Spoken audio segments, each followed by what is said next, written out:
ನಮಸ್ಕಾರ. GTV news ಕನ್ನಡಕ್ಕೆ ಸ್ವಾಗತ. ನಾನು ನಿಮ್ಮ ವೆಂಕಟೇಶ್. ಮಾಗಡಿ ತಾಲೂಕಿನ ತಾಳೇಕೆರೆ ಹ್ಯಾಂಡ್ ಪೋಸ್ಟ್ನಲ್ಲಿ ಕರ್ನಾಟಕ ರಾಜ್ಯ ರೈತ ಸಂಘ ಹಾಗೂ ಹಸಿರು ಸೇನೆಯ ತಾಲೂಕು ಅಧ್ಯಕ್ಷ ಗೋವಿಂದರಾಜ್ ಅವರ ನೇತೃತ್ವದಲ್ಲಿ 69ನೇ ಕನ್ನಡ ರಾಜ್ಯೋತ್ಸವ ಕಾರ್ಯಕ್ರಮವನ್ನು ಆಯೋಜಿಸಲಾಗಿತ್ತು. ಈ ಕಾರ್ಯಕ್ರಮವನ್ನು ಜಗಣ್ಣಯ್ಯ ಮಠದ ಶ್ರೀ ಶ್ರೀ ಚನ್ನಬಸವೇಶ್ವರ ಸ್ವಾಮೀಜಿಗಳು, ರಾಜ್ಯಾಧ್ಯಕ್ಷ Kodihalli Chandrashekhar, HN Ashok, MK Dhananjaya, Govindaraju, Shivaraju, BS Kumar, ಕಾಸಾಪ taluk ಅಧ್ಯಕ್ಷ ತೀನಾ ಪದ್ಮನಾಭ, ಶೈಲಜಾ, ಬಗಿನಕೆರೆ ರಂಗಸ್ವಾಮಿ ಹಾಗೂ ಇನ್ನೂ ಅನೇಕರು ದೀಪ ಬೆಳಗಿಸುವುದರ ಮೂಲಕ ಹೇಮಾವತಿ ನೀರಿಗಾಗಿ ಕನ್ನಡ ರಾಜ್ಯೋತ್ಸವ ಎಂಬ ಘೋಷವಾಕ್ಯದೊಂದಿಗೆ ಕಾರ್ಯಕ್ರಮಕ್ಕೆ ಚಾಲನೆ ನೀಡಲಾಯಿತು.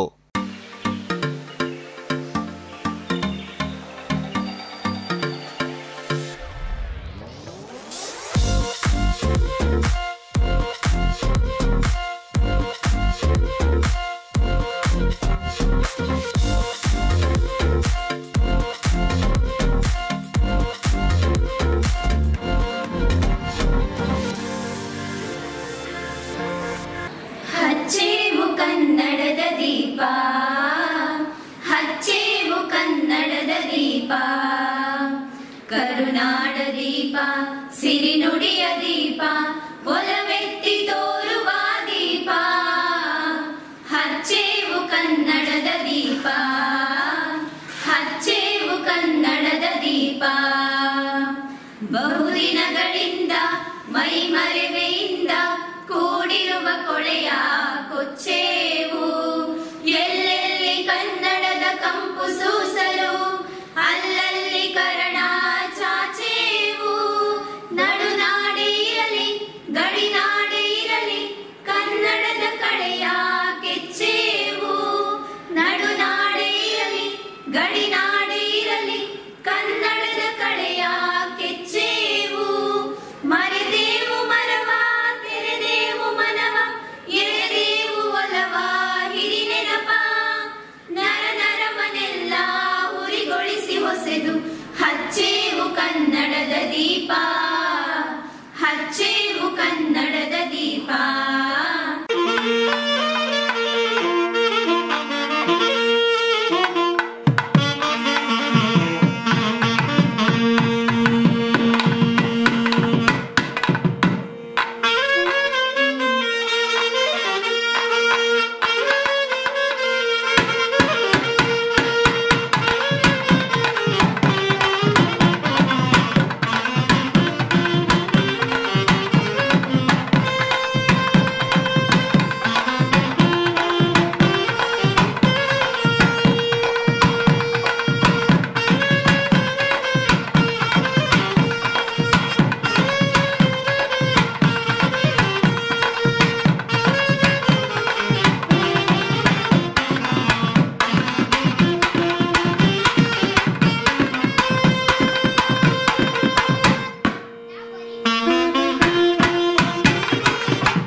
ಮಾಗಡಿಗೆ ಬರಲಿ ಹೇಮಾವತಿ, ಮಾಗಡಿಗೆ ಬರಲಿ ಹೇಮಾವತಿ.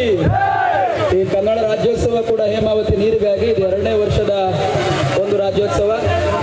ಬೇರೆ ಯಾವುದೇ ಕಾರ್ಯಕ್ರಮವು ಮಿಸ್ ಆದರೂ ಕೂಡ ಈ ಭಾಷೆಯಲ್ಲಿ ಡಾಕ್ಟರ್ ರಾಜ್ಕುಮಾರ್ ಅವರನ್ನ ನೆನೆಸ್ಕೋಬೇಕು. ಏನು ಹುಟ್ಟಿದರೆ ಕನ್ನಡನಲ್ಲಿ ಹುಟ್ಟಬೇಕು, ಏನೇ ಇದ್ರೂ ಕೂಡ ಕೊನೆ ಉಸಿರು ಈ ಪ್ರತಿಯೊಂದು ವಿಚಾರವೂ ಕೂಡ ಕನ್ನಡವಾಗಿರಬೇಕು ಅಂತಕ್ಕಂಥ ಏನು 3,000 5,000 ವರ್ಷಗಳಿಗಿಂತಲೂ ಹೆಚ್ಚಿನ ಇತಿಹಾಸವನ್ನು ಹೊಂದಿರತಕ್ಕಂಥ ಅತ್ಯಂತ ಸಾಂಸ್ಕೃತಿಕವಾಗಿ ಎಲ್ಲ ವಿಧದಲ್ಲೂ ಶ್ರೀಮಂತ ಭಾಷೆಯಾಗಿರ್ತಕ್ಕಂಥ ಕನ್ನಡ ರನ್ನ ಪೊನ್ನ ಪಂಪ ಜನ್ನ ಅಲ್ಲಿಂದ ಪ್ರಾರಂಭವಾಗಿ ಇತ್ತೀಚಿನವರೆಗೆ ನಮ್ಮ ಕುವೆಂಪುರವರು, ಮಾಸ್ತಿಯವರು, ಬೇಂದ್ರೆಯವರು,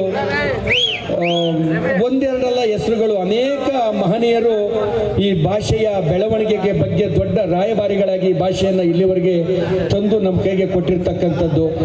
ನಾವುಗಳು ಇವತ್ತಿನ ಪೀಳಿಗೆ ನಾವೇನಿದ್ದೇವೆ ಅಂತ ದೊಡ್ಡ ಶ್ರೀಮಂತ ಭಾಷೆಯನ್ನು, ಸಾಂಸ್ಕೃತಿಕವಾದಂಥ ಭಾಷೆಯನ್ನು ಮುಂದಿನ ಪೀಳಿಗೆಗೆ ಇನ್ನು ಸಾವಿರಾರು ವರ್ಷಗಳವರೆಗೆ ಈ ಭಾಷೆ ಉಳಿಬೇಕು. ಯಾವ ವ್ಯಕ್ತಿಗೆ ತಾಯಿ ಭಾಷೆಯಲ್ಲಿ ಒಂದು ವಿಚಾರವನ್ನು ಹೇಳಿದ್ರೆ ಆ ವ್ಯಕ್ತಿಗೆ ಆ ಭಾಷೆ ಆ ವಿಚಾರ ಸಂಪೂರ್ಣವಾಗಿ ತಲುಪುತ್ತೆ, ಅರ್ಥವಾಗುತ್ತೆ, ಅಥವಾ ಅದ್ರ ಬಗ್ಗೆ ಅಧಿಕಾರಯುತವಾಗಿ ಮಾತಾಡ್ತಕ್ಕಂಥ ಶಕ್ತಿ ತಾಯಿ ಭಾಷೆಯಿಂದ ಮಾತ್ರ ಸಾಧ್ಯ.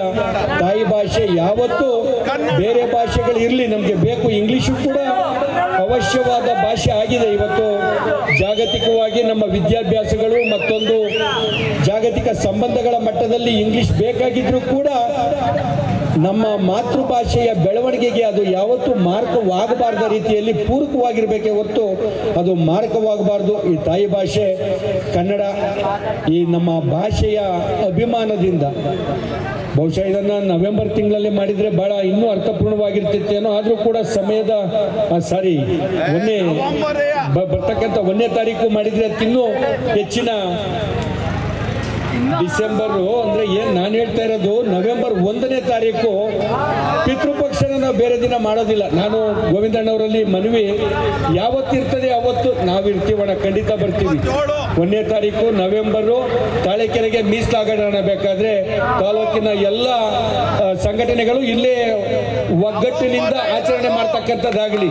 ನಾವೆಲ್ಲ ಹುಲಿಕಟ್ಟೆಯಲ್ಲಿ ನಾನು, ಚಕ್ರಬಾವಿಲಿ ಅವರು, ಕಲ್ಕೆರೆಯಲ್ಲಿ ಇವರು, ತಿಪ್ಪಸಂದ್ರದಲ್ಲಿ ಅವರು ಬೇಡ, ನಾವೆಲ್ಲರೂ ಸೇರಿ ಪ್ರತಿ ವರ್ಷ ಬೇಕಾದ್ರೆ ಇದನ್ನ ಒಂದು ಈ ಜಾಗದಲ್ಲೇ ಸ್ವತಂತ್ರ ದಿನಾಚರಣೆನ ಏನು ನಾವು ಕೋಟೆ ಮೈದಾನದಲ್ಲಿ ನಾವು ಪ್ರತಿ ವರ್ಷ ಆಚರಣೆ ಮಾಡ್ತೀವಿ, ಆ ರೀತಿಯಲ್ಲಿ ಕನ್ನಡ ರಾಜ್ಯೋತ್ಸವವನ್ನು ಬೇಕಾದ್ರೆ ತಾಳೆಕೆರೆ ಹ್ಯಾಂಡ್ ಪೋಸ್ಟ್ನಲ್ಲಿ ಅದ್ದೂರಿಯಿಂದ ಇದು ನಮ್ಮ ಕರ್ತವ್ಯ.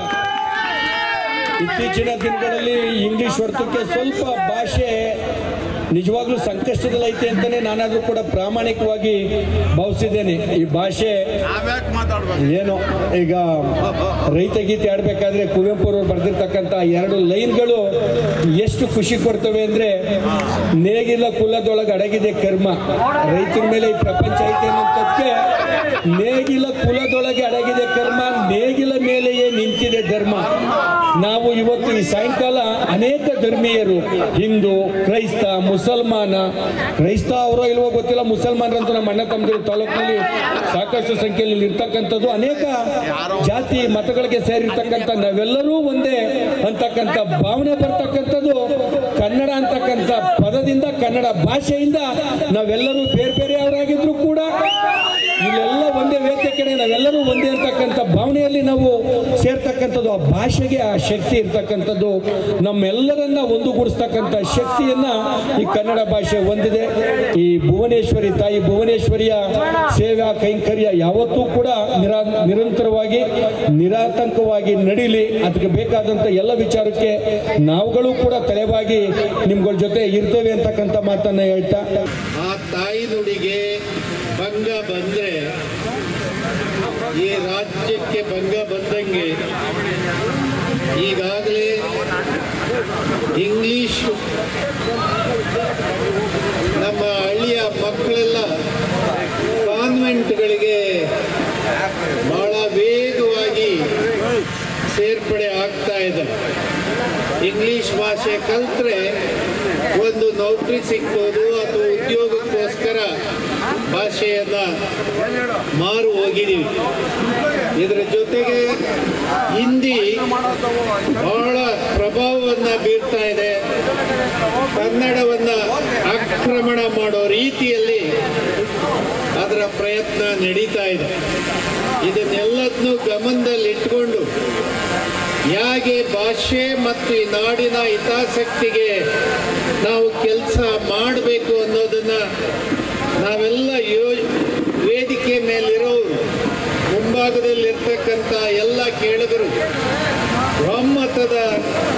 ತೀರ್ಮಾನಕ್ಕೆ ಬರಬೇಕಾಗಿದೆ. ಆ ಕೆಲಸವನ್ನು ನಾವು ಮಾಡೋಣ. ಸ್ನೇಹಿತರೆ, ಈ ಭಾಗಕ್ಕೆ ನೀರು ಹರಿಬೇಕು ಅನ್ನೋದೇ ಎಲ್ಲರ ಒತ್ತಾಸೆ ಆಗಿದೆ. ಮಾಗಡಿ ಅಂದರೆ ಕೆಂಪೇಗೌಡ ಅಂದರೆ ಮಾಗಡಿ, ಕೆಂಪೇಗೌಡನ ಆಡಳಿತ ಅಂದರೆ ಸಮೃದ್ಧಿ, ಶಾಂತಿ ಮತ್ತು ಪ್ರೀತಿ, ವಿಶ್ವಾಸದ ಗೌರವಕ್ಕೆ ಕೆಂಪೇಗೌಡರು ಅಂತ ಹೇಳಿ ನಾವು ಇತಿಹಾಸವನ್ನ ಅಧ್ಯಯನ ಮಾಡಿದವರು ನಾವು ಅಂದ್ಕೊಂಡಿದ್ದೀವಿ. ಹಾಗೆ ಇತ್ತೀಚಿನ ದಿನಮಾನಗಳಲ್ಲಿ ಬರಗಾಲ ಪದೇ ಪದೇ ರಾಜ್ಯದ ಮೇಲೆ ಆದ ಕಾರಣಕ್ಕೆ ಮಾಗಡಿ ತಾಲೂಕು ಕೂಡ ಬರವನ್ನ ಅನೇಕ ಸಂದರ್ಭಗಳಲ್ಲಿ ಎದುರಿಸಿದ್ದೀವಿ. ಇದರ ಪರಿಣಾಮವಾಗಿ ಇವತ್ತು ನಮಗೆ ನೀರು ಬೇಕು, ನೀರಿಲ್ದಲೆ ಒಕ್ಕಲ್ತನ ಸರಿ ಬರಲ್ಲ, ಎಲ್ಲ ಕೆರೆ ಕಟ್ಟೆಗಳು ಭರ್ತಿ ಇರಬೇಕು, ಹಳ್ಳ ಕೊಳ್ಳಗಳಲ್ಲಿ ನೀರಿರಬೇಕು. ಆ ಮೂಲಕ ಈ ನಾಡು ಏನಿದೆ ಮಾಗಡಿ ಪ್ರದೇಶ ಇದು ಸಮೃದ್ಧಿ ಆಗುತ್ತೆ ಅನ್ನುವ ದಿಕ್ಕಿನಲ್ಲಿ ನಮ್ಮ ಎಲ್ಲ ಆಯೋಜಕರು ಚರ್ಚೆ ಮಾಡಿ ಏನಾದರೂ ಮಾಡಿ ನೀರು ತರುವ ಕೆಲಸಕ್ಕೆ ನಾವೆಲ್ಲ ಒಕ್ಕೊರಳಿನಿಂದ ಕೆಲಸ ಮಾಡಬೇಕಂತ ಹೇಳಿ ತಾವೆಲ್ಲ ತೀರ್ಮಾನ ಮಾಡಿದ್ರಿ. ಸ್ನೇಹಿತರೆ, ಕಳೆದ 1 ವರ್ಷದ ಹಿಂದೆ ರಾಷ್ಟ್ರೀಯ ಹೆದ್ದಾರಿಯಲ್ಲಿ ನಾವು ರಸ್ತೆ ಬಂದ್ ಮಾಡ್ತೀವಿ, ನೀರು ಬೇಕು ಅಂತ ಹೇಳಿ ಒತ್ತಾಸೆಯ ಮೂಲಕ ನಾವೆಲ್ಲ ರಸ್ತೆಗೆ ಬಂದ್ವಿ. ಆ ದಿನ ಪೊಲೀಸ್ನವರು ಹೆದ್ದಾರಿ ಬಂದಾಗೋದು ಬೇಡ ಅಂತ ಹೇಳಿ ನಮ್ಮನ್ನೆಲ್ಲ ಅರೆಸ್ಟ್ ಮಾಡಿ ಮಾಗಡಿ ಪೊಲೀಸ್ ಠಾಣೆಗೆ ಕರೆದೊಯ್ದು ಅಲ್ಲಿಂದ ನಂತರದಲ್ಲಿ ಬಿಡುಗಡೆ ಮಾಡಿದ್ರು. ಇದೆಲ್ಲ ನಮ್ಮ ಬಾಲಕೃಷ್ಣ ಅವ್ರ ಗಮನದಲ್ಲಿ ಇದೆ ಅಂತೇಳಿ ನಾನು ಭಾವಿಸ್ತೇನೆ. DK ಶಿವಕುಮಾರ್ ಅವರು ಈ ನಾಡಿನ ನೀರಾವರಿ ಮಂತ್ರಿಗಳು, ರಾಜ್ಯದ ಉಪಮುಖ್ಯಮಂತ್ರಿಗಳು, ಅವ್ರದ್ದೇ ಆಡಳಿತ ಪ್ರಭಾವಿ ರಾಜಕಾರಣಿ. ನೀರು ಬರಲಿಕ್ಕೆ ಯಾಕೆ ತಡ ಆಗಿದೆ ಅಂತ ಹೇಳಿ ನನಗೆ ಕಾರಣ ಅವ್ರ ಕಡೆಯಿಂದ ಗೊತ್ತಾಗಿಲ್ಲ. ನೀರು ಹೇಮಾವತಿಯಿಂದ ಕೊಡ್ತಿರೋ, ಕುಣಿಗಲ್ಲಿಂದ ಕೊಡ್ತಿರೋ, ಎಲ್ಲಿಂದ ಕೊಡ್ತಿರೋ, ಇದು ನಮ್ಮ ಕೆಲಸ ಅಲ್ಲ, ಆಡಳಿತಗಾರರ ಕೆಲಸ ಆಗಿದೆ. ನೀರು ತರಿಸುವಂತ ಕೆಲಸಕ್ಕೆ ಬಾಲಕೃಷ್ಣ ಅವ್ರನ್ನ ಎಳ್ಕೊಂಡ್ ಬರ್ಬೇಕು. ಯಾಕಂದ್ರೆ ಆಗಬೇಕಾಗಿದೆ. ಈಗ ಬಾಲಕೃಷ್ಣ ಅವ್ರ ಇಚ್ಛಾಶಕ್ತಿಯನ್ನ ಮೀರಿ ಕೆಲಸ ಮಾಡಿದ್ರೆ ಶಿವಕುಮಾರ್ ಅವ್ರಿಗೆ ಹೇಗೆ ಹೇಳ್ತಾರೋ ನಮಗೆ ಗೊತ್ತಿಲ್ಲ. ಅವರು ಪ್ರೀತಿಯಿಂದ ಹೇಳ್ತಾರೋ, ಹಠ ಮಾಡಿ ಹೇಳ್ತಾರೋ, ಇಲ್ಲಣ್ಣ ನನಗೆ ನೀರು ಬೇಕೇ ಬೇಕಂತ ಹೇಳ್ತಾರೋ, ಒಟ್ಟು ಈ ಭಾಗಕ್ಕೆ ನೀರು ಬರಬೇಕಾಗಿದೆ. ನೀರು ಬರದೇ ಇದ್ರೆ ನೀವೆಲ್ಲರೂ ಸೇರಿ ನಮ್ಮ ಜೊತೆ ಬರಬೇಕಾಗುತ್ತೆ, ನಾವು ವಿಧಾನಸೌಧಕ್ಕೆ ಹೋಗ್ಬೇಕಾಗತ್ತೆ. ಹಾಗಾಗಿ ಬಂಧುಗಳೇ, ನೀರಿನ ವಿಷಯಕ್ಕೆ ಸಂಬಂಧಪಟ್ಟಂಗೆ ಇಲ್ಲಿ ಹೇಳೋದಿಷ್ಟೇ, ನೀರು ಬೇಕು, ನೀರು ತರೋ ಕೆಲಸವನ್ನ ನಾವು ತ್ವರಿತವಾಗಿ ಮಾಡೋಣ. ಕನ್ನಡ ರಾಜ್ಯೋತ್ಸವ ಏನಕ್ಕೋಸ್ಕರ ಮಾಡ್ತಾ ಇದೀವಿ ಅಂತಂದ್ರೆ, ಇವತ್ತು ಹೇಮಾವತಿ ನೀರ ಕುಣಿಯಿಂದ ತಂದೆ ಇಲ್ಲಿ ಸ್ವಾಮೀಜಿಯವರ ಆಶೀರ್ವಾದದಿಂದ ಗಂಗೆ ಪೂಜೆ ಮಾಡಿ ಎಲ್ಲ ಬಾರಿ ಇವತ್ತು ಗಂಗೆ ಪೂಜೆ ಮಾಡಿದೀವಿ. ಯಾಕೆ ಅಂತಂದ್ರೆ ನಮ್ಮ ಮಾಗಡಿ ತಾಲೂಕು ಅಭಿವೃದ್ಧಿ ಆಗಬೇಕು. ನಮ್ಮ ಶಾಸಕರು, ಜನಮೆಚ್ಚಿನ ನಾಯಕರು ಇವತ್ತು ಬಾಲಣ್ಣರು ಇದ್ದಾರೆ. ಏನಂತಾರೆ ಬಾಲಣ್ಣರು, ನಾವು ಅಲ್ಲಿ ಬಾಲಣ್ಣರು ಮಾತಾಡಿದೆ, ಬ್ರದರ್ ಇನ್ನು ಅರ್ಧ ಗಂಟೆಲಿ ಬರ್ತೀನಪ್ಪ, ಬಂದೇ ಬರ್ತೀನಿ ಅಂತ ಹೇಳೋರೆ. ಇವತ್ತು ನಮ್ಮ ಶಾಸಕರು ಇನ್ನು ಮುಂದೆ ಹೇಮಾವತಿ ನೀರು ಫೆಬ್ರವರಿಗೆ ಹೇಮಾವತಿ ನೀರು ಕೆಲಸ ಕಾಮಗಾರಿ ನಾನು ADO ಹತ್ರ ಮಾತಾಡಿದೆ.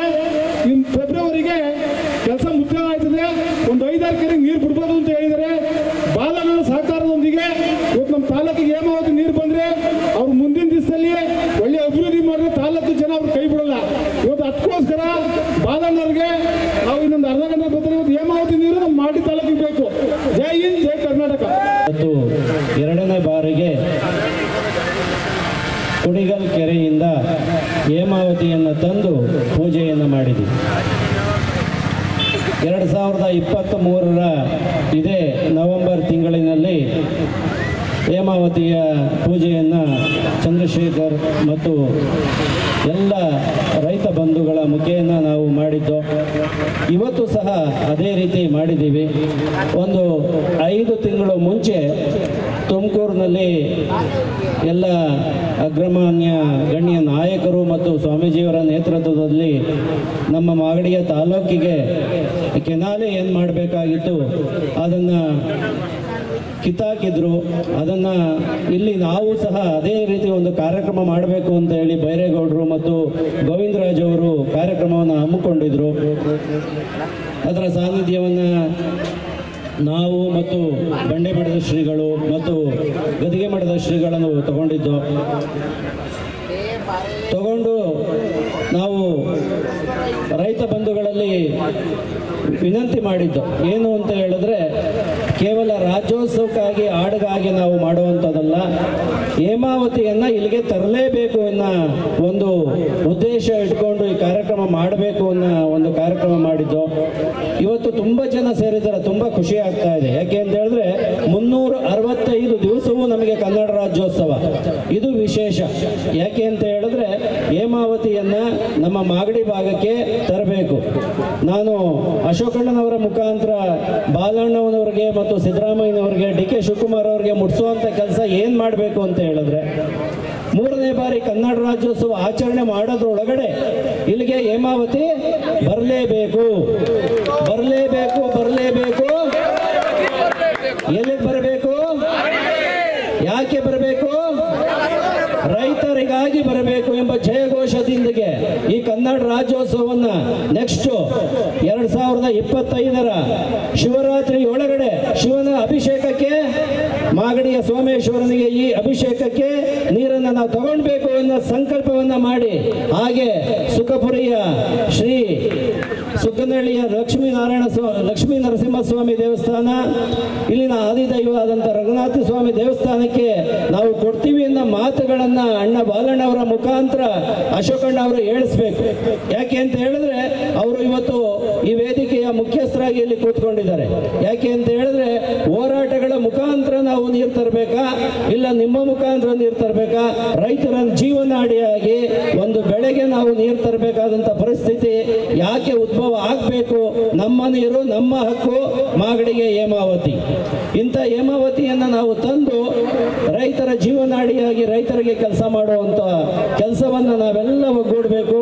ಮತ್ತು ಯಾವುದೇ ಒಂದು ಕಾರ್ಯಕ್ರಮದಲ್ಲೂ ಸಹ ನೀವು ಒಗ್ಗಟ್ಟಿನಿಂದ ಹೇಮಾವತಿಗಾಗಿ ನಾವು ಯಾವಾಗಲೂ ನೀವು ಕರೆದ್ರೆ ನಿಮ್ಮ ಸಂಗಡ ನಾವು ಇರ್ತೀವಿ ಅನ್ನೋ ಮಾತುಗಳನ್ನು ಸಹ ಈಗ ಹೇಳ್ತಾ, ಈ ಯಾವುದೇ ಒಂದು ಕಾರ್ಯಕ್ರಮ ಇರ್ಬೋದು ರೈತರಿಗಾಗಿ ನೀವು ಮಾಡಿದ್ರೆ ಖಂಡಿತವಾಗೂ ನಾವೆಲ್ಲ ತಾಲೂಕಿನ ಸ್ವಾಮೀಜಿಗಳು ಸಹ ನಿಮ್ಮ ಜೊತೆ, ನಿಮ್ಮ ಬೆನ್ನೆಲುಬಾಗಿ ನಿಲ್ತೀವಿ.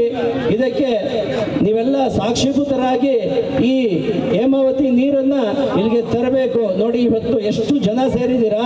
ಅವತ್ತಿನ ದಿವಸ ಚಂದ್ರಶೇಖರ್ ಅವ್ರನ್ನ, ಗೋವಿಂದರಾಜ್ ಅವ್ರನ್ನ, ಬೈರೇಗೌಡ ಅವ್ರನ್ನ ಪೊಲೀಸ್ ಇಲಾಖೆಯವರು ಅರೆಸ್ಟ್ ಮಾಡಿದಾಗ ಕೇವಲ 50 ರಿಂದ 60 ಜನ ಇದ್ರು. ಇವತ್ತು ಸಾವಿರಾರು ಸಂಖ್ಯೆ ಜನ ಇಲ್ಲಿ ಇದ್ದೀರಾ.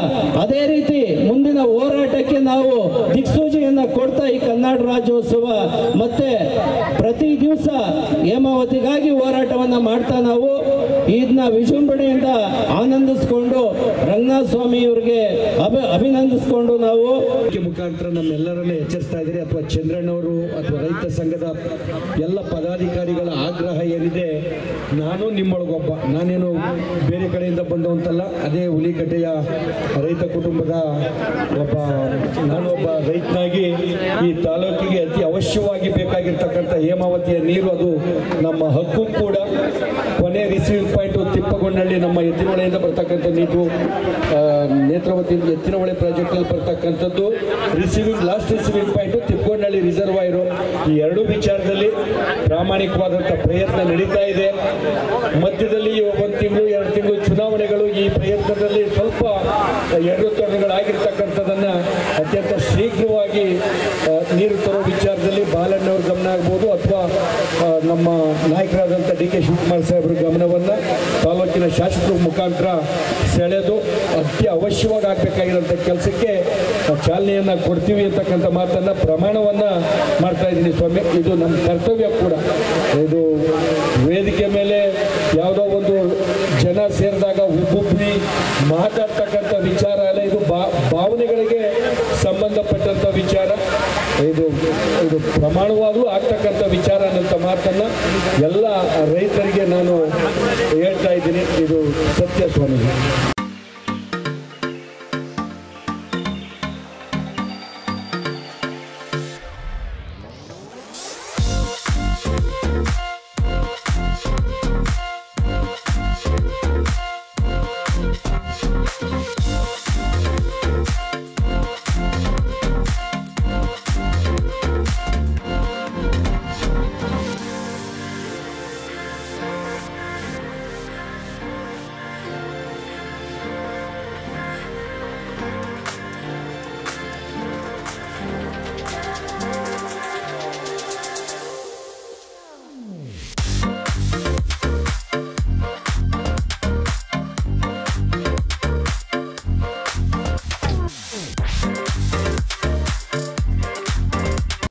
ಇದು ಇವತ್ತಿನ ಮಾಗಡಿಯ ಸುದ್ದಿ ಸಮಾಚಾರ.